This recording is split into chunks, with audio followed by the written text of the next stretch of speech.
basically at the end of, I was 31, and so I was like, okay, well, that's it. I'm done. So you're 31 years old and you're done. We had a 3-month consulting contract with those guys that bought it, and we'd fly to Denver every couple of weeks, and 3 months later, they're like, see you later. All righty. Real business owner. Whatever your situation is currently is not your forever situation. That's really what real business owners is, man. Like, we don't care where you come from, where are you going? Our goal and our job is to reduce the mistakes that you have to make or the money that you have to lose.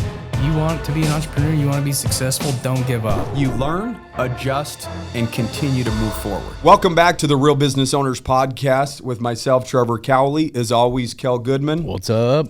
Guys, today we have a local legend. He might not want to identify himself as a local legend, but, here's the deal. I mean, me and Kel have been in the game for, a decade plus. This individual's been in the game for almost 3 decades.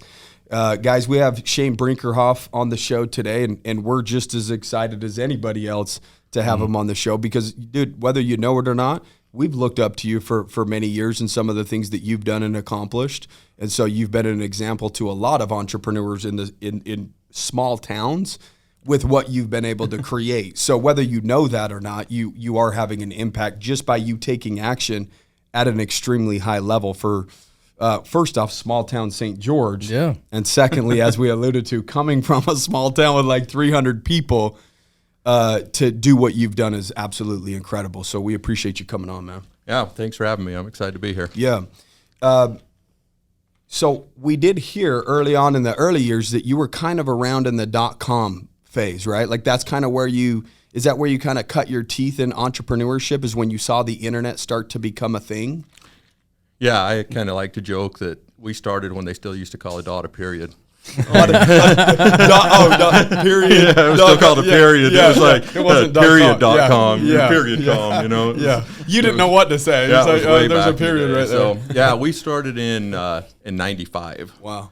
So, I mean, into website stuff in 95? Into web stuff. So, I mean, the first graphical interface browser was 94, Netscape's original one. So, everything before that was text-based. So, 95 is when I got introduced to the internet through a guy that ironically had moved to Tropic, and he was a guy from California. And so in Tropic is you were just 300 people, you found the internet and started geeking out on it. Well, so he was moving there from California, and we were running his farm, and my dad was. And so I met this guy and just kind of become friends. Like it's a good guy to become friends with. They were like moving out there, and he'd be like, "Hey, I've got a shipment of stuff coming out to Tropic from L.A."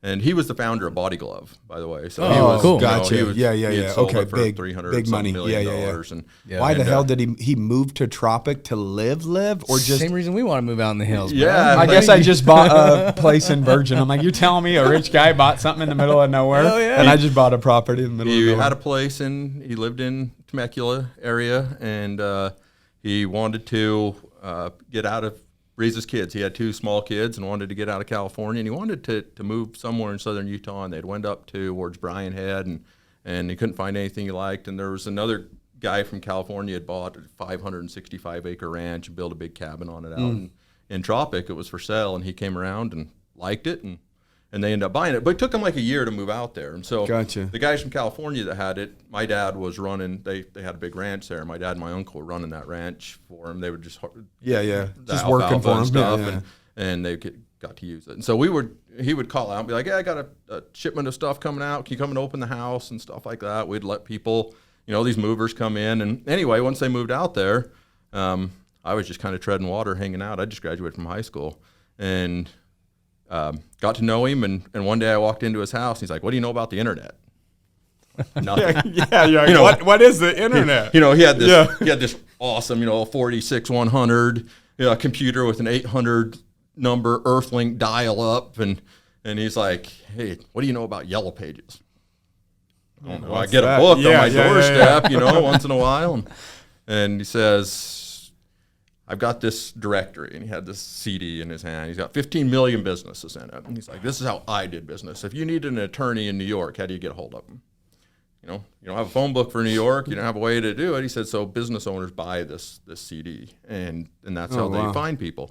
He said, I've licensed this content from this company up in Nebraska, and he said, there's 15 million businesses on here. If I can get 100,000 of them to give me $1,000 a year, we're going to be doing good. Yeah. And so he had this idea to put a Yellow Page directory on the internet. So in August of '95, I started working with him and helping him gather content for this idea he had. And he was way early. Yeah. Way early. So did throughout this process, did you think he was crazy, or were you buying into the vision, or were you just like, hey, this guy's rich and he must know what he's doing. I'll just do whatever he asks. He's like, I'll pay you $10 an hour to do this. I'm like, okay. So I would just sit in his office and use his computer and dial up and started to see what websites were. But I mean, it's hard for people to remember, especially if you're Young. under the age of 35, that there was an internet before Google. Yeah. You know, My introduction to the internet was my parents fighting over the AOL chat rooms. They're like, "Who's this guy you're chatting with?" Yeah. And they're both chatting with people behind each other's backs. Chat rooms were a big thing back in the day. That was like how you connected to people instead of on Facebook. I am. Exactly. Your first direct messenger. Yeah. But that's what there was. There was AOL and Earthlink, and there was Mm-hmm. a couple of things most people didn't even know, because a browser, AOL had its own browser built inside of it. So, going out and getting your own stuff. So anyway, they put that Yellow Page directory up, and I believe it was the very first one. There might have been one other one around the same time, but he did a deal with Netscape, which was the only browser. And so we were the Yellow Page button on Netscape with this company called On Village. That's cool. So that's how I really got introduced to business. And then, they had New York connections. They went out and raised a bunch of money, $5-6 million, opened an office, and that's kind of how I learned about how business in general. worked. You put a sales team together, and he had guys from Body Glove and other places that he had worked with, and all of a sudden you had a national sales manager and regionals, and they were putting models together. How are we going to go out and sell the product? Can we do it directly? Do we need to partner with groups, and do we have a sales channel? So you that's had indirect? like a mentor in general that paid you $10 an hour to mentor you. Now in this day and age, people pay for mentorship. They don't get paid to be mentored. Would you give that guy a lot of credit for how your life ended up, or do you feel as though that if you never found the internet, I mean, just based upon communicating with you and all the things that you do, you seem like a guy that's you're successful in multiple different areas. It's not just the internet. Yeah, maybe the internet made you a lot of money early on, to the point where you were able to build a company, scale, and sell it for tens and tens of millions of dollars. And that was kind of your first big win in business? And then you were able to use some of that money to start other things and really learn stocks and this and that. He's a stock expert too. He runs circles around Warren Buffett. Not a stock expert. Stock expert at playing.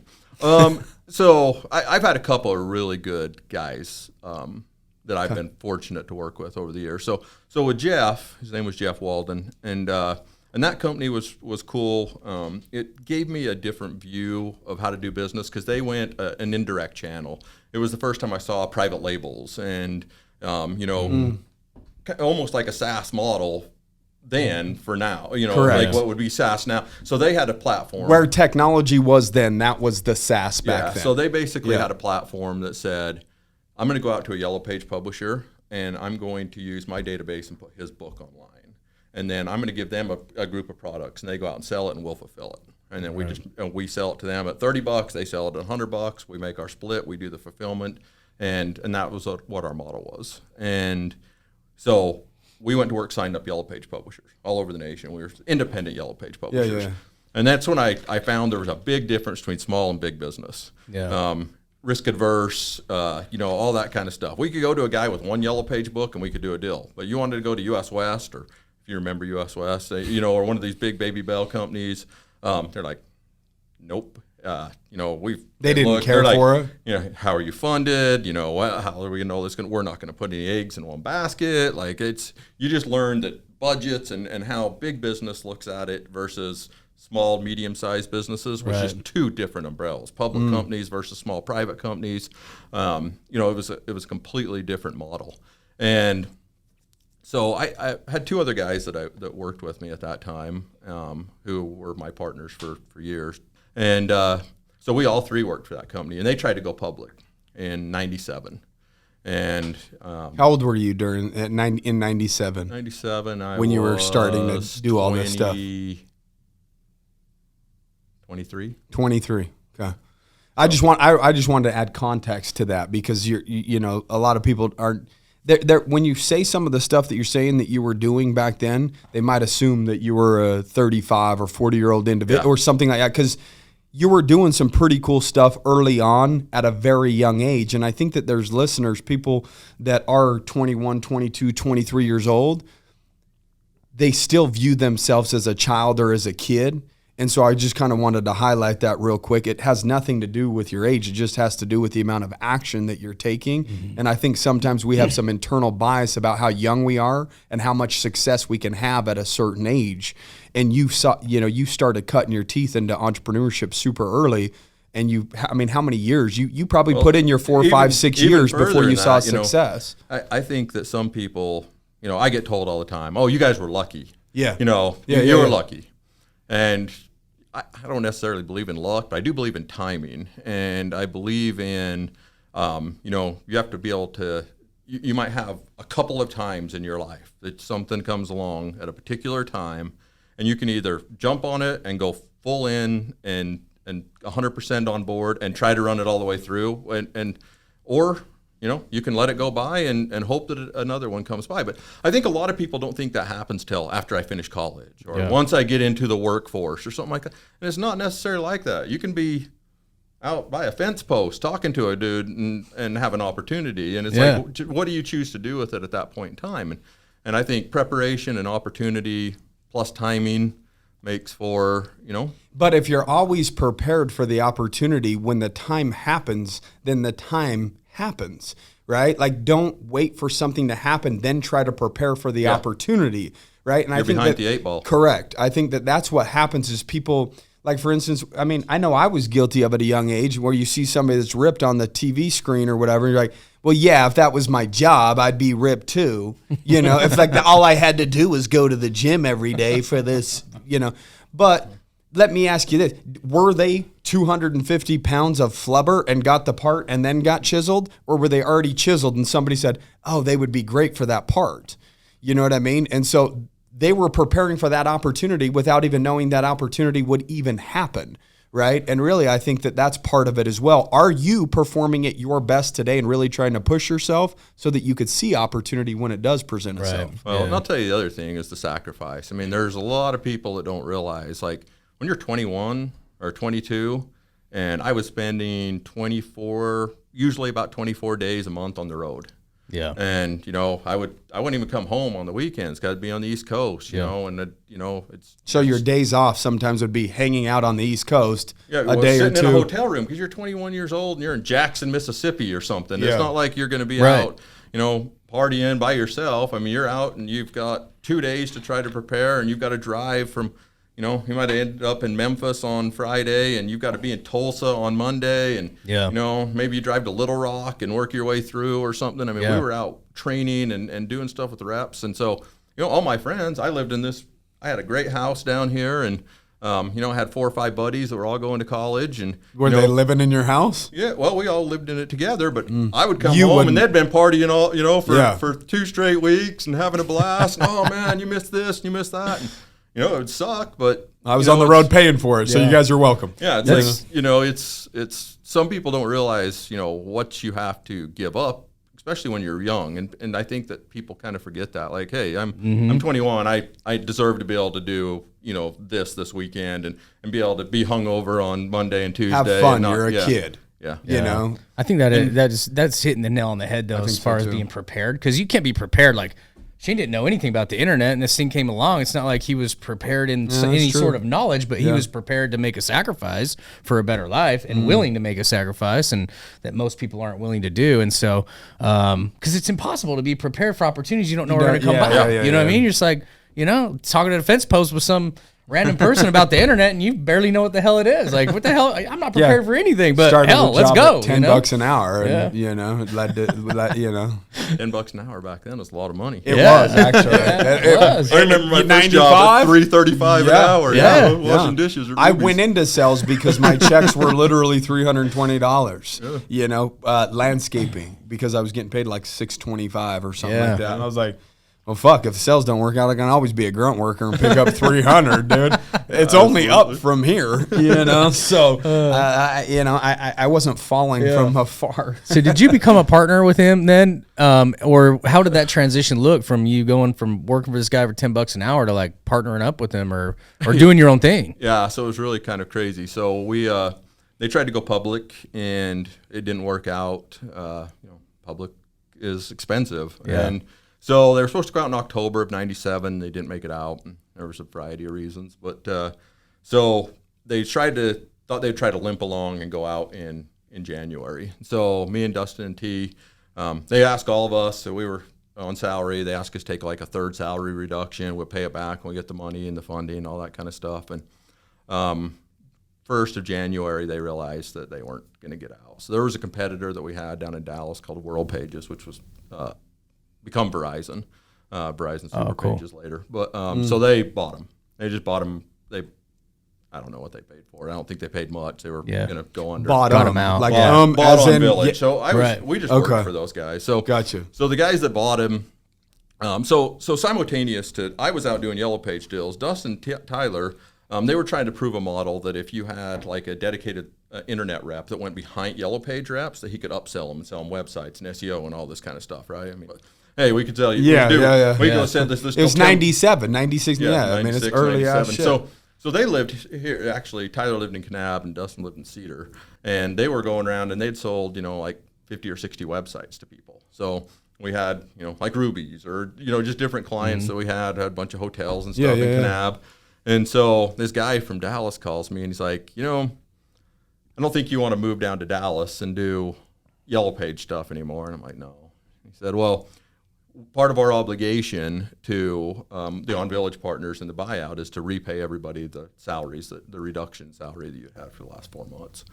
He said, okay, great. He said, but I've got an offer for you. He said, if you and Dustin and Tyler would like to just keep all those websites that you sold, he said, we don't want to deal with these 50-some-odd websites we have in southern Utah. If you're going to just, we'll pay you whatever the remainder of the contracts are, and if you want to maintain and keep those and us not give you back your money, you guys can have those and do your own thing. Okay. So they had a bunch of furniture and stuff in the office down in L.A., and they said, you guys can go down and get that kind of stuff and kind of get you set up. So Tyler took his dad's horse trailer, goes down to down Hacienda Boulevard, loads up this office equipment, comes back, and we set up a little office above the Flood Street Theaters right here. There you go. Sweet. And that's how we got into business. So we had 50 websites, and it was just the three of us. And How quickly from that moment, small office, you three, going to pick up free furniture, stuff like that, was it a 1 year run, 2 year run, 3 year, 5 year? How long of a run did you guys have together before you decided to sell your business? About 10 About years. 10 years? Yeah. So Okay. So just an overnight success type story. Just no. How many years did it feel like? How many years did that 10 years feel like? Probably took 20 years off our lives, But the sacrifice made took 20 off, but it was only 10 in regular years. here's the thing: we were joking about this before we started, which was engineers, right? Like Yeah. none of us were engineers. Yeah. None of us knew how to program. Tyler knew how to build websites, and so that was our scope. I mean, we had our blinders on. Hey, we got 50 websites. Me and Dust will go out and sell some more, and TJ will build them, and maybe we can get us 200 websites. We can all make $5,000 a month or something. We were going to be excited about it. Yeah. So. That was our scope. Yeah, it's funny when to you're hear the starting, starting you're like- point. Yeah. You're like, hey, that might be the best we could hope for. Yeah. But what happened was I had developed a lot of really good relationships with these Yellow Page publishers, and I'd been their rep for 2 years out on the road with them. Yeah. And World Pages took them over, and their services weren't good. They were very inferior to On Village communication services that we had. And so I started getting calls from these guys saying, hey, what are you doing now? And first it was like, hey, do you want to come and work with our sales team? And then I was like, no, we're kind of doing our own thing. Like, well, can you develop some packages for us, like sell. you were doing? Well, so I was like, well, we can come up with some stuff to sell, but I don't have a few $1 million to go license this Yellow Page database that was providing your books for you. And they said, we don't really like that anyway. We would much prefer to have our actual data out of our book be the database that goes online. Like, okay, well, we need an engineer then, because I'm like, how can you give us an export? How does this data come out? They're like, oh, here's a PDF. What's that? Great, that's going to help me out a ton. I can really database that PDF. And, this is what we send to the printer. So she can't make this shit up. So we went to Tyler's dad, and he gave us a $15,000. We went to every bank. I still won't go to a bank because we couldn't get one bank to give us a penny. Yeah. So now you're scorned. You do not want to give them your money now that you're rich. You're like, nope. I bank with Merrill Lynch. I will not bank with Zions. I won't bank with it. No way. Those guys wouldn't give us a penny. They wanted our money later, but they wouldn't give us a cent when you needed it. Yeah. And then when you sold for tens of millions, what can we possibly do for you? Yeah, nothing. $10 million, $20 million for me. Yeah. His dad gave us $15,000. Us a loan for $15,000, and we went and hired an engineer. And you didn't have Amazon. You had to go buy servers. You had to have your own thing. You're hosting it all. Yeah, you didn't have like Toniquin over here. You could go drop your boxes in. It was you burned through $15,000 a lot quick, even back then. Yeah, you burned through it really fast. Yeah. And so, we went up, and there was a company in Provo called Phone Directories Company, and they had about 350 books. They were a pretty good sized publisher. And we worked with their tech guys to figure out a way to start getting data out of their system that we could database. And then we started creating products to fulfill. So we were doing the same thing that we were doing with On Village, except for we started creating these individualized book guides. So like St. George would have its own Yellow Page directory that they did here. And then we started, creating those directories and making sites out of them and then doing SEO. And back then you could go into Yahoo and change a title tag or an H1 tag or something like that. And because it was like open code. Yeah. Well, then you would just submit it and the next day you'd see if it worked. So, I didn't rank any higher. Go in and change another one. Or, I'm going to get this domain, or I'm going to, you could Alta Vista, web crawler. Or so it was a wild west of the internet back then. For sure. Without a doubt. And then we started being like, we can just buy domains for it. Like, well, let's start picking up domains. So, I started buying them. Go buy BryceCanyon.com. Right. Let's go buy ZionCanyon.com. Let's buy StGeorgeUtah.com, which I still own to this day. So we just... How many website domains at your peak did you own when you just started going on a tear and buying a bunch of domain names? Well, we had kind of two different phases of it. We probably had 300 or so pretty decent domains. Yeah. And then we had partnerships or owned at one time 27 of the 50state.com domains. Yeah, I remember you guys had Vegas.com. Yeah, we had NewOrleans.com, but I had Arizona.com, Yeah. California. So do those cities or state, they reach out to you and say, hey? Not really. Most of them were using like the visit domains. Okay.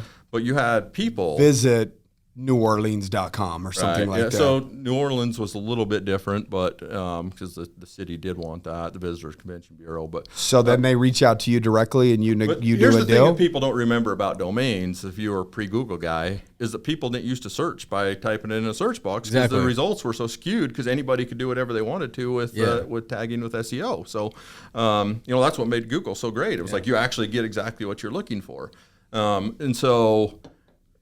People would go, like when we bought Arizona.com, it had 500 or 600,000 people a month that would just type in Arizona.com. Yeah. And so there's all these eyeballs, all this attention. There was nothing there on the other side of it. Yeah. So when we started developing these little guides for these Yellow Page directories, they started to get a lot of traffic. So we were like, okay, well, we'll start doing this with Yellow Page publishers all over the place. And that gave us a really good little base of business. It was, gave us $30,000 or $40,000 a month worth of revenue that we could start now you could pay for your engineer without dad's now money. Now we could start to figure out something else. And so we decided that we would go to a group called InfoSpace, which was, they were public at the time. They were a big Yellow Page publisher up in Seattle. It was Naveen Jain, and they had that company. And we did a deal with them where they would give us their Yellow Page directory, a feed of their directory, and we built a guide for every city in the United States, every single zip code. And all of a sudden we had, 2.5, 3 million users a month that were coming to this group of sites. So, wow. So we weren't making anything off of it. They were getting all the money. They had all the traffic. We didn't have the money to buy the database. So we went to US West at that time and said, hey, you need search traffic for your Yellow Pages. We have this much traffic in your 14 states. What if we pre-sold you traffic at 25 cents a search, and if we're going to give you 1 million searches at 25 cents a search. You stroke us a check for right now for $250,000. Anything at the end of the year we don't fulfill, we'll pay you back at 28 cents a search. So we figured we needed $250,000 to go buy our own boxes, buy our own database, and put our own Yellow Page directory on the internet. And so that's what we did. And they somehow wrote the check. They wrote the check. That's smart. So how could you say no to that? Yeah, though? well, You know what I mean? so you got your own business loan when the banks wouldn't give you a business loan. Essentially, we figured bet it on out. ourselves. Yeah, I mean, for I don't know any other way to put it. Is that we went up and said, hey, we think we can keep this going, and so that was the gasoline to the ember that you guys had going. Yep. So as soon as we did that, we got our own data. Then we had a big Bell company. Now the risk averseness got a little bit different. So now all of a sudden Bell South's like, oh, you got to deal with DEX. Okay, we'll take the 9 states down here. And Southwestern Bell's like, oh, we'll take these 27 states. And Bell Atlantic's like, oh, we'll take these 9 states. And pretty soon we had the whole nation filled up with Yellow Page. We had revenue. We had a lot of revenue. And so what was your peak in terms of your gross revenue in 1 year? About 18. 18? Yeah. Margins good on it? Yeah. I mean, Yeah. 60-70%. Really? Nice. Yeah. Wow.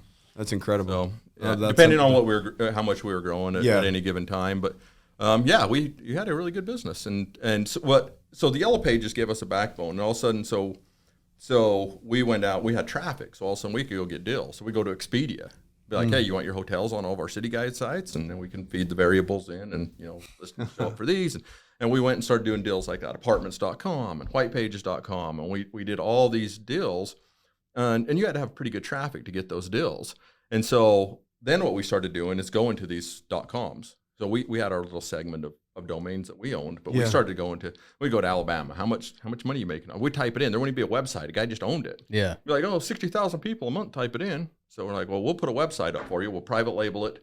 It'll be our content, and we'll just split the revenue with you 50-50.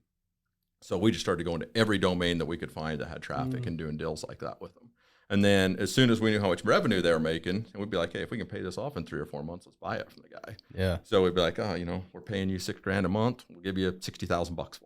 Yeah. Okay. And we bought that domain. Yeah. And that's how we started to really accumulate our big traffic domains, is we bought them through purchase, but we, calculated based on the amount of revenue that we were making.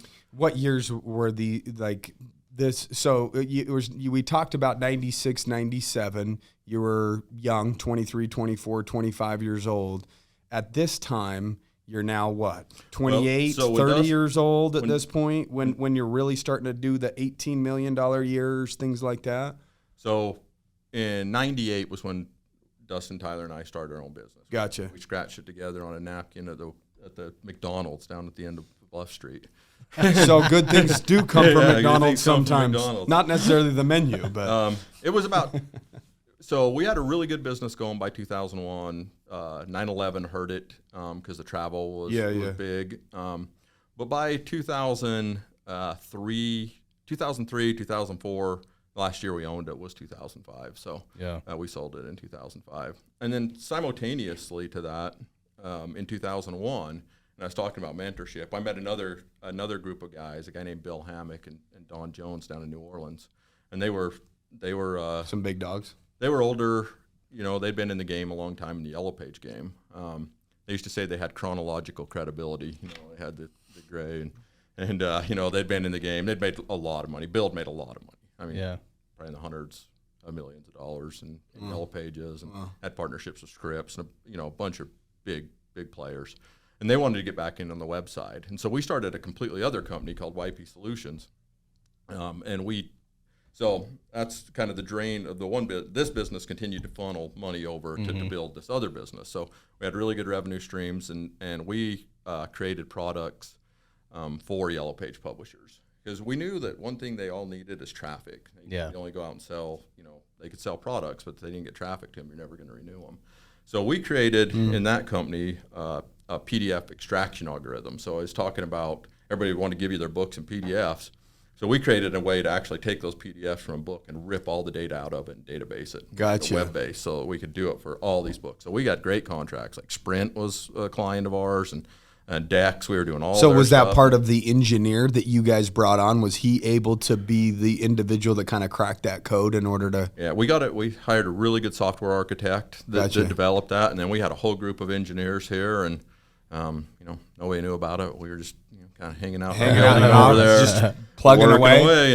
And so that business became a really good business. So that would be, we would extract all the content and stuff for all these publishers on this side, and then sell them the traffic for it over on the other side. And those were two standalone businesses. And we owned 50% of this one, and we owned 100% of this one.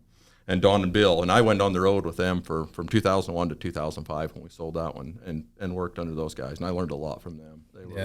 They were really, really smart guys, and had done a ton of deals. They sold a lot of companies. There's just a whole different business when you get into M&A and how that stuff works, and public companies and. Yeah, we got a lot to learn. Yeah, I was going to say that's not our forte. So when you say there's a lot to learn, I'm like, we don't know any of it. So there is a lot. Well, it's great to have contracts with those companies, put it that way. Because when I'm be sitting here across the street, and we might be doing a $6 million deal, and it doesn't mean 6 cents to you. That's a corporate deal. It's over here. The money's already allocated. Mm-hmm. You never have to worry about it not showing up. You signed a contract with a big public company. It's as good as gold. But you got to figure out a way to get in bed with them, then figure out a way to fulfill it at a high level so that you can stay in bed with them as well. But one thing that's super interesting is just. You have a question? Oh no, go ahead. I was going to ask something. Yeah. My thing is like. A lot of people that are listening are working their ass off for one purpose, and that's to get fucking rich. Yeah, like that are listening to that freedom. Right. Shane, you've got to the process of getting rich and selling companies and getting millions and millions of dollars given to you. Why do you choose to continue to start new businesses? You've already started. You started St. George News, and then you built that thing up and sold it. Still have a little ownership in it, and then you've got this new product that you have like. Why? Because everybody wants to go to the beach and sip on that's the dream, right? You had the dream, so how good is the dream? Well, okay. He's got to think about this one a little bit. No, it's true. Like, realistically, when we sold our businesses, I was 30. So I wasn't so millions and millions and millions at 30 years old. We sold our first business in February of 2005, and that was YP Solutions, the one that did the internet. They did the PDF extraction and stuff like that, and then we sold the other one in October of that same year. So I turned 31 in between those two, but basically at the end of I was 31, and so I was like, okay, well that's it, I'm done. You're 31 years old and you're done. We had a 3-month consulting contract with those guys that bought it, and we'd fly to Denver every couple of weeks, and 3 months later they're like, "See you later." All righty, we got it from here. Okay, bought a big house, and I just started playing golf 5 days a week. And thought, this is the way to do it. So that just gets old, or go do it for a year. It's like you're 30, 31, you're like, was your golf game not improving? Is that why you got frustrated? I don't even play it anymore. Said I'm way better at work than I am this. Yeah, you guys get it. It's like the thrill of the deal is it's half the thing. Like I can get as much. I still get stoked to go sell $1,000 contract to somebody sometimes. Yeah. Hell yeah. You're just in the game. You just want to be in the game. I call it a deal. I'm a deal junkie. Yeah. That's what I call it. It's like I'm a deal junkie. And I had a hard time staying out. But I did for 5 years, really. I didn't do much between 30 and 35. I didn't do a whole lot. Let me ask you this. It's kind of a personal question a little bit, but those years that you didn't do a lot in terms of production, because people say that your self-worth is tied to becoming better, right? Like chasing a better version of yourself, being in the fight, showing up to work, having a goal in mind and chasing that goal that gives you purpose, right? in those 5 years that you kind of bummed it, so to speak, or retired, however you want to put it, were those like, was that depressing? Less fulfilling Less years. fulfilling or something like, you know what I'm saying? Because again, is that what makes you want to jump back into the fight? Is just, it wasn't fulfilling doing nothing. And part of the work, the process is the fulfillment, not necessarily the end result.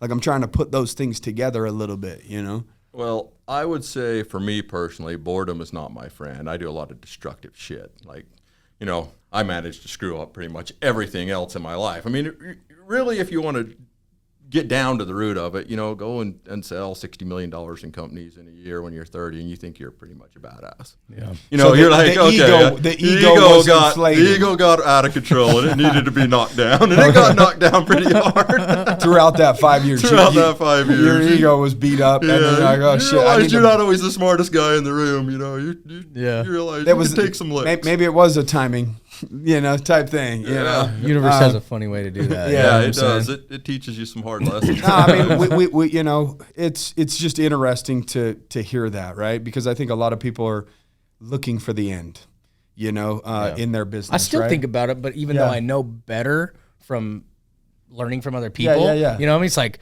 you still want to know what it's like to be like, okay, to have the option. I could take a year off if I want, yeah. you know. Yeah. No, and honestly, I mean, you know, after you work that hard to get a deal out, I mean, taking a year off was probably a good idea. Yeah. Taking 5 years off probably wasn't a good idea.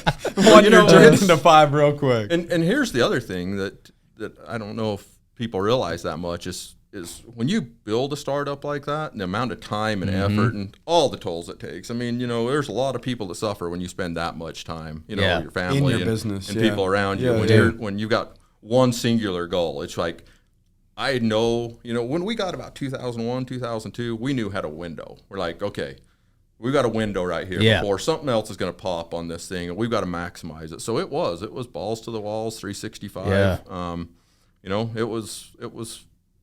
So I know exactly what you mean on that. And actually that kind of relates to the question I wanted to ask when you were talking about, man, we hit a hard time in 9/11, right? Right around that time in 2001, because, you know, like I've had these conversations with Corey and Trevor. It's like, man, I've never been here, but here we are in this pandemic, right? And everyone's getting worried and they're starting to like pull back or, you know, liquidate things or scale down because they're scared, all these things. I'm like, you know what, man, everything I've ever learned from all these business owners that came out on top was they were just head down working through that shit. Yeah. Like Y2K or, you know, Ebola and then 9/11. There's always something every 3, 4, 5 years, you know what I mean? And so what was your guys, even though you took a hit, were you guys like scared or were you just like, screw it, man, we're head down. We got this one singular goal. Like, yeah. You know? So, I mean, it hurt a side of our business, but another side of our business still continued to do well. And then it came back, you know, I mean, it was just nobody flew, you know, the travel business died for a while there, you know, it just was completely off the charts. But so it took, like, Expedia was a huge partner of ours, and it went to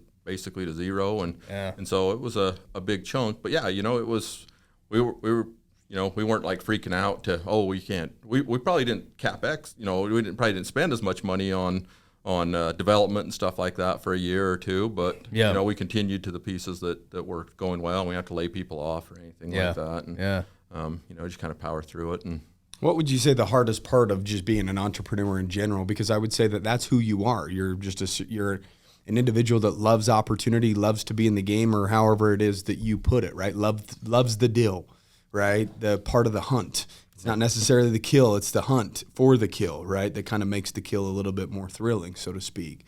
I mean, you've had so many different, you've been successful in different industries, right? Like, in general, the industry of entrepreneurship, what would you say is the most difficult part? Or was the most difficult part, or is, in your opinion, I guess I should say? It's honestly hard to pinpoint because it's just difficult in general, right? Well, you know, my businesses have been a little bit different, so, you know, there's particular pieces of each one of them that you can think of, that I can think of anyway. I guess, like, so for, say, like St. George News, it was creating something from scratch that you had to educate somebody about. And they didn't even know that people did stuff, you know, did the news without print, you know, or, you know, just starting completely from scratch. And a really hard thing for me, especially my second business, was running negative. I'd never ran negative before. Had to build a business to where it had to get to a level before you could be profitable. Yeah. Which, in our first business, I always kind of had a theory, which was sell your way out of it. You know, if somebody wants to raise some money, it's like, you know, if your product's so great, go sell your way out of it. But you did. You gave us your example of selling your way at a $250,000 deal. Figure You got out a the way, money you know? you needed, and sell your way out of it. But you know, sometimes you can't do that. You know, sometimes you have to get a user base that's big enough before you can sell advertising, because you can't underdeliver for people. But I don't know. Niches are hard. You know, like trying to find. I always say that the riches are in the niches, but trying to identify those and sometimes educating people to the problem that they have. You know, or that's been a really tough one that we've had to deal with. But and I would say the other one is, like, after you do it once, it's really hard to gear up to do it again. Yeah. You know, it's like, that makes sense. Because you understand you what you're know what actually you're getting going into, through. Yeah, you know? you're just like, do I want to climb and this it's one mountain thing when again? you're starving, and you're like, hey, I'm all I gotta in. eat. You know, I'm all in, and I'm building, and, you know, now I've got a little money in the bank, but I can see the next, you know, I can see the next thing ahead of me. And it's another when you're like, I don't have to really go back to work if I don't want to. Like getting out of bed when you know you don't, you for sure especially don't if you have a to. bad day, you know, it's like, oh, you know, that deal didn't work out, You or roll this over. contract rolled out, and You can roll over, open you know, your Merrill Lynch account, I guess, and say, I'm good today. But you choose, obviously, to still continue to show up. So I wonder though, like, do you in order to get motivated again, do you have to do something pretty uncomfortable? Like, shit, I don't want to part with whatever, $400,000 or $500,000 for this new project, but here you go. Now I got to really buy in because I don't want to lose that, you know? Yeah, well, he's a Warren Buffett stock trader. He's a land developer. He owns news companies. There's domains. a number. There's always an uncomfortable number. Well, so sometimes you can just accidentally get into a business, you know? Yeah. Like, having a wrong talk next to a fence post, type, you know? So I'll tell you a funny story. It's like, so I was bored. Corey, I call Corey, you know, I'm like, I've known Corey for 100 years, you know? And I was like, what the hell was the name of it? What's the Daily Deal company that was Dixie Direct? No, like the big one that went public. Like not the Valpak stuff. No, why can't I remember the name of it? You know, when you would go and get a daily deal, like you'd sign up and they'd send you a coupon, or you could buy that day. Oh, like yeah. Why Can't I remember the name of the I company? think you would get. Are they public now? Yeah, they're public. What is that? There was two of them. Tyler was just buying their stock this last year. No, you can keep it in. People need to understand that smart people that are rich also blank out too from time to time. It's just been so long.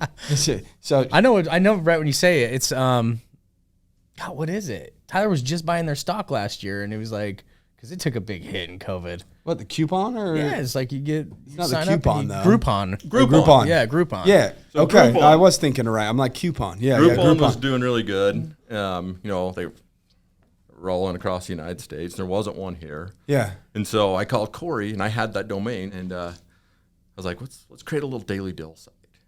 Yeah. And he's like, all right, why not? So he built it for me. I still can't do a line of code to save my life. But, so he built this little daily deal site, and we're like, maybe we'll create like a little directory for St. George, just something we can do locally, you know, just on the side. And so we start doing this little daily deal site. And, you know, we're making a couple of grand a month or something like that. It's no big deal, and it's just for fun. And finally, I was like, man, I wonder how we could get people to come back to the site more than once a day. So maybe we could do, you know, a second coupon or a second deal, or we could sell some advertising on the site, because people just come, they just click on it, and they do it off the email. It's not really. And you're doing that on purpose strategically just to try to get the visitor count. Well, yeah, up. I mean, I was used to selling traffic. I knew, yeah. you know, from our previous businesses, that's what we really did, is sold traffic. And that data was important. Yeah, and I was just like, well, so if everybody that comes to the site once could come 4 times, you know, I could sell advertising on it, I could have some other things. I'm like, so what could we do? And at that time, right around then, the Spectrum put a paywall up. So you had to pay, you know, you could read 5 stories and you had to subscribe to the Spectrum. And so I was like, well, maybe we can do some news. I'm like, we could hire like one reporter and he could write 2 stories a day, and that's everything that happens in southern Utah. I mean, I can't It's imagine. too small. Yeah. I'm like, I can't imagine there's anything more than that. That One could possibly DUI happen. and a grandma got helped across the street. Yeah, that's it. Yeah. Yeah. So that's what we did. We took a little bit of our money. I paid a guy $800 a month, and he had another job, and he had been in Just journalism do some down articles. here. Yeah, and he started writing a couple stories a day, and we switched our thing over to WordPress, and so we started putting a couple stories a day up on the site, and that was it. That's what turned into stgeorgenews.com, huh? Well, be careful what ideas that you kick up and talk to a homie about, because that was what, a 5, 8, 10-year run again on That a, was 2000. We put that site live in May of 2011. and you sold it so 2020? No, in 18. 18. 18, yeah. So that was what, a 7, 8-year run on that business? But I still work in that business now. So, but it's, so if you think about what that was then, and that was it. And then we built that over, now to where it's, 600,000 users a month. And it's, What's interesting about that story is how many other people have a weird little quirky idea that they do nothing about, because initially your quirky idea only landed you a couple grand a month. That's not the big hit. No. You know what I mean? But it eventually turned into something. I wonder how many ideas that people have that are just so minor and so small that they really just don't pursue them because they don't think it'll turn into anything. But the fact that you took action on one little thing, picked up the phone and said, hey, maybe we should do this thing. And somebody else said, yeah, let's do it. Then you guys do it. Next thing you know, 8 years later, you're selling that company and still involved in that business. And so it shows you right there that it doesn't have to start as a massive, large, extreme goal. You originally talked about, hey, we just wanted to make $5,000 a month each. Yeah, we were just like, okay, can we get a little bit more traffic that comes over to the site? Maybe we can sell a few ads or something like that on it. It was just it was kind of funny the way that business started. And another thing too is there's always somebody out there that's kind of passionate about something that you can kind of like that dude, the first guy writing articles. You're like, whatever, man, I just found some dude for $800 a month, and then now it's evolving into something. Like, there's always something. Like, you don't have to have a shit ton of money to go out and just find one person to kind of like take it to another thing, right? You like, could there's always someone out there you could be like, hey, who likes writing? Yeah. There's a lot of people passionate about that, know? That are writing for no money right now, right? What can you duct tape together right now is the question with the budget that you have, because there's something you could put together. Go to Upwork.com and find somebody that's good at what you're not good at doing. Hire them to be great at where you're not great, and then slowly start building, right? Yeah, so that's actually kind of what we did. We had him writing, and then we were like, okay, well, how do we expand this? And there was this lady, and she had a little website called Dixie Press, and she had all volunteer writers. They could just write. No, she wasn't paying anything. And I was like, it's like an opinion. Yeah, almost it was like they something. were writing. Yeah. Some people write news, but it was all for free. Practice. And she wasn't paying anybody anything, and they had a pretty nice little platform. So I just called her up and went and had lunch with her and stroked her a check for $6,000 and bought that site from her. It? And that gave us the infrastructure, and then ended up getting Joyce, who became our editor-in-chief, and all these little connections to this little world of little news people. I had no idea it was even going around here, and this little team of writers. And all of a sudden, I'm like, I'll pay you $25 an article or something like that. And they thought that was fantastic. And so then, and all of a sudden, like 6 months, the Daily Deal site gets a little. We had 50,000 users a month coming to read news content. Yeah. From there, you start selling the advertising. Yeah. But so then you're like, okay, well, if you're going to be real news, you have to, there's certain things that people expect from you. So then you have to start filling in gaps and doing beats and covering city council meetings and doing all these different kinds of things that cost money. So that's where it's nice to be able to have some money to be able to say, well, to be able to say, okay, I'm going to double down on this and put $250,000 into the business and go and hire the people it really needs to do. And I'm going to run red for 18 months before I'm going to be, positive. But so you played with it for a minute, and then you saw what it had the ability to do, and then you went deep into it, put your own money, and we doubled down on it. And then you doubled down, and then that's when it started.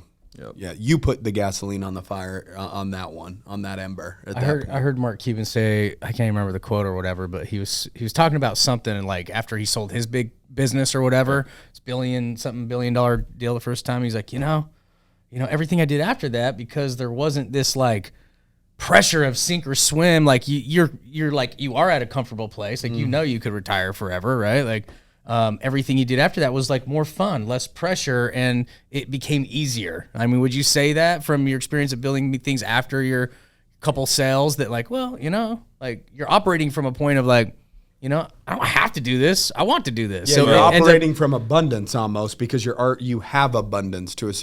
And when most entrepreneurs start, it's kind of a scarcity thing. Like, they don't have a lot, so it's their only thing. It's their only thing, right? So yeah, it's definitely two different worlds. And after you do some deals and you've been doing this, I mean, you guys know, like, you look back and you be like, oh my gosh, I should have done that different, Right. Well, I really screwed that deal up, and Yeah. I mean, like, everything hasn't been great. We've had a couple of businesses completely flop that we've had. I mean, there's, they sound all good, but there was a few in between there that were. I lost $1.5 million on a NewOrleans.com deal that we did. Really? We tried to make a huge deal out of it, and we bought the domain, and we hired a full staff, and we took a lick on that. And I mean, we've had some that haven't worked out, but you learn a lot. So it's a whole. I feel it's a lot different when you get. I mean, I understand why, like, a public company or a company getting ready to go public that's had this great CEO that's 30 years old, why they like want the adult in the room to come in. You read the books, you read all and if you read Uber, you read Airbnb, you read any of these stories, it's always like when they're trying to force the adult into the room, it's like, hey, you need somebody that really has this background, that understands manufacturing or whatever type of business you're in, supply chain, and things like that. And you look back on your businesses, and I'm sure you guys would think the same way. If I knew now if I had the knowledge base I have now when I started it could have been way bigger, completely different. I'd have moved to we would have moved to Silicon Valley in 97, 98. We would like Elon Musk had that was what he did. If you read his very first business, I used to be at YIPA conventions with him. He had Zip 2, and they did a newspaper, Yellow Page platform only for newspapers, and they sold it for $290 million. Yeah, they're in the right place, and they had good money behind them, and it was. Now he's buying Twitter. Yeah. Now he's got more money than God. And literally, and but. Yeah, but I think when you look back, so now when you start a business, you kind of know, okay, well, I've got to do this, and I've got to make sure I have this right, and it worked when I just winged it before, but it's much better to have an actual business plan before I start this, or kind of know where I'm going, or know where my client base is, and before I go spend a whole bunch of money, I want to prove that there's a market for it or whatever it might be. But at the same time, you get to take all those lessons and then apply it to everything that you're doing now to expedite some of the stuff that you're doing. Some of the relationships that you probably fostered 15 or 20 years ago are still paying dividends to you now, people that you can hit up for this, that, or the other. Talk a little bit real quick before we end on what it is that you're up to now, because we've already gone through, domain stuff. We've gone through building websites, Yellow Page stuff, the fact that you have, the sense of Warren Buffett in terms of stock trading, your land development's better than Donald Trump. No. And so what are you doing now outside of your stock trading, your land deals, business-wise, more so than investing? Well, it's kind of funny. So out of businesses sometimes come businesses, right? And so a few years ago with St. George News, I got pretty kind of passionate about content. Like, it costs so much money to develop. The largest single cost. I mean, I probably spent $65,000-$70,000 a month in reporter generating content. You guys know. I mean, content's expensive. And I hate when people steal it. And so I figure I have a trade-off with my users for St. George News. I give you content for free and don't charge you a subscription. And in turn, you view my advertising. And same as Facebook.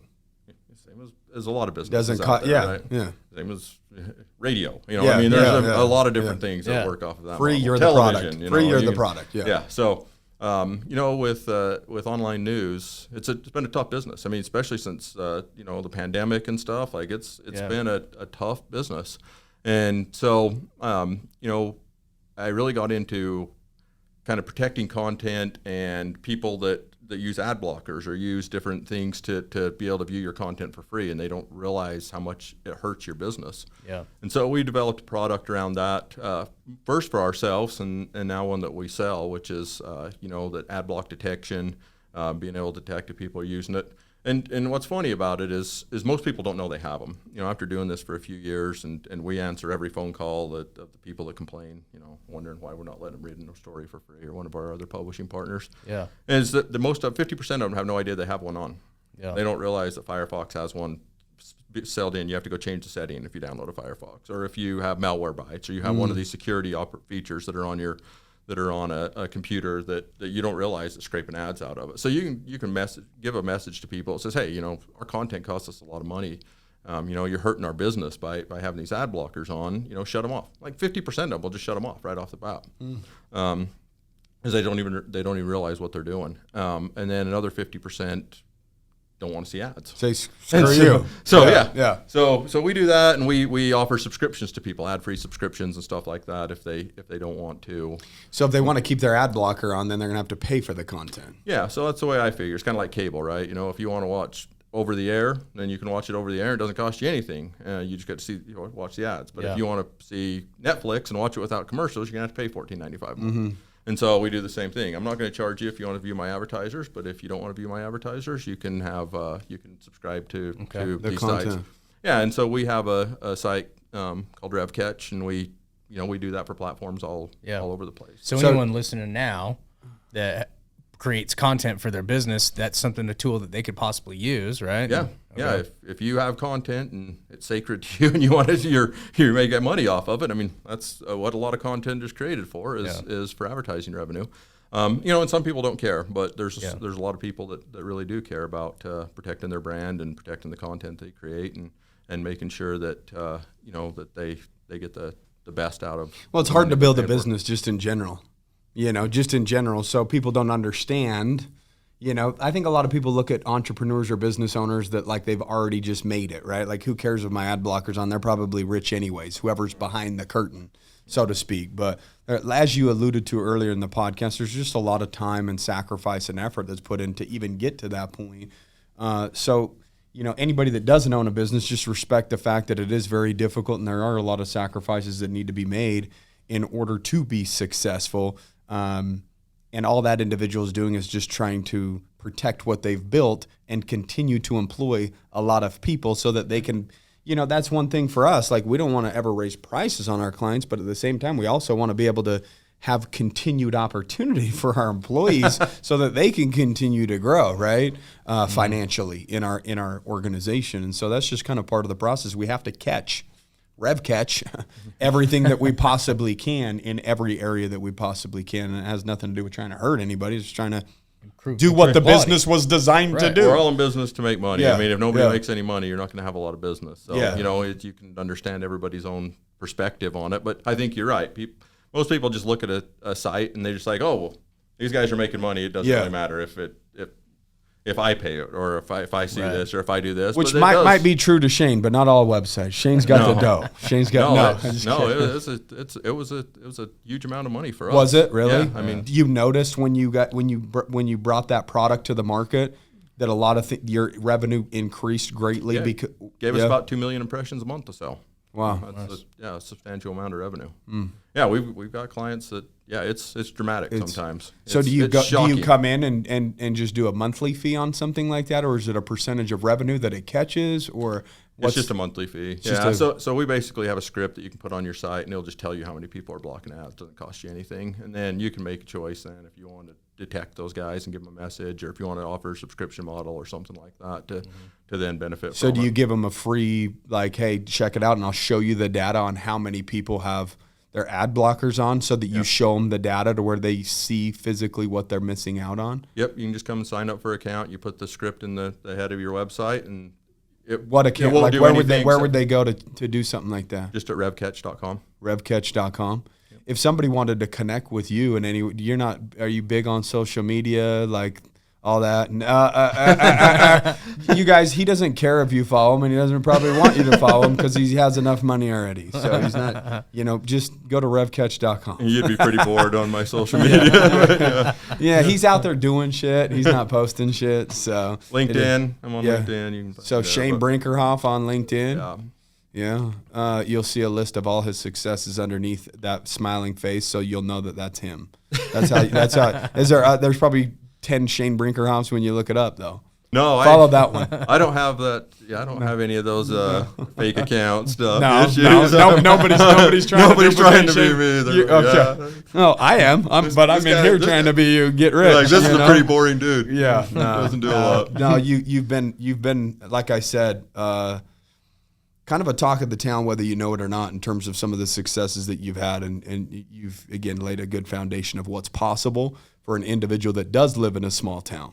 You know what I mean? Coming from Tropic, 350 people or whatever it was when you grew up. And so it could be small town kids listening to this podcast right now, looking at their current situation. What you see, like physically see with your eyes, that's all limitations, right? Like he only saw Tropic, but there's something so much bigger and greater outside of whatever you physically can see. You actually just have to go more so in your mind. What do you see there? What do you want to create? And really start taking action, because when he has thoughts, hey, let's do a St. George Dill thing, he put that thought into motion and took a little bit of action just by even making that one phone call that turned into another business for him. And so action's probably the most important aspect after speaking to you today, is all these little things that you did. You just took action and were dumb enough not to quit and give up halfway through the process. And you just continue to pound your face against the wall till something happened, huh? Well, I think we all do that from time to time. But all of us being small town kids, the one good thing that you can always find out about small town kids is they know how to work. They've all had to work. It's true. There's not a lot of rich small town kids, right? That just live in a mansion on the corner. There's not a lot of mansions either. You don't have a lot of those kids, you know. We so had the only to work thing, when we were young. The only thing we know is work, discipline and hard work. And I believe that those two things alone definitely have the ability to take an individual very, very far in life. And then hopefully you get a couple great opportunities with timing, with that discipline and with that work ethic that'll, put you in a seat of Shane Brinkerhoff one day, so. I don't know about that. Yeah, I don't know about that. So, no, bro, we appreciate you coming on. For real. Thanks for having me. You're amazing. Yeah, that's great. Guys, make sure that, again, if you run any sort of ads or you're doing anything in that way with content, that you go to, revcatch.com, check that out, see if it can bring value to you and your business, your organization, bring up your revenue. From what I've heard about it and the conversations we've had in the gym about it, it seems like it's pretty cool. Shane's on the road again, doing his old school thing, Back on the road. So he's also, everything he's ever done has seemed to be super valuable. I remember when we first started Easier Accounting from the old accounting partnership that I followed. You had a meeting with us. You gave us some hacks. We ended up hiring you guys for marketing, working with Scott and some of those guys back then. I forgot about that. And dude, that actually was like a really cool starting point for us. And so, and I don't know, you didn't really ask for anything, but you just gave us a bunch of hacks, and then by default we hired you. But everything you guys have ever done with us has been quality, man. So no doubt. I'm sure people are going to check out RevCatch if they're the right people. It's going to be quality. We're back at the old Stephen Wade office. Over there. There Exactly. were a couple Easier Accounting commercials. Jeremy, we can't take him to meetings anymore. No more meetings for Jeremy. Sorry, Jer. You're 86 from business meetings. Anywho, you talked about your guys' Halloween party at that meeting or something like that from back in the day. Halloween party. That was in the 5-year gap. Yeah, that was the 5-year not working gap. That's a Halloween party we'll just keep where it was. Okay. Keep it in the past. Yeah, exactly. So we hope you guys enjoyed today's episode. We know we did. Guys, we'll see you next week. Take care. Kick ass.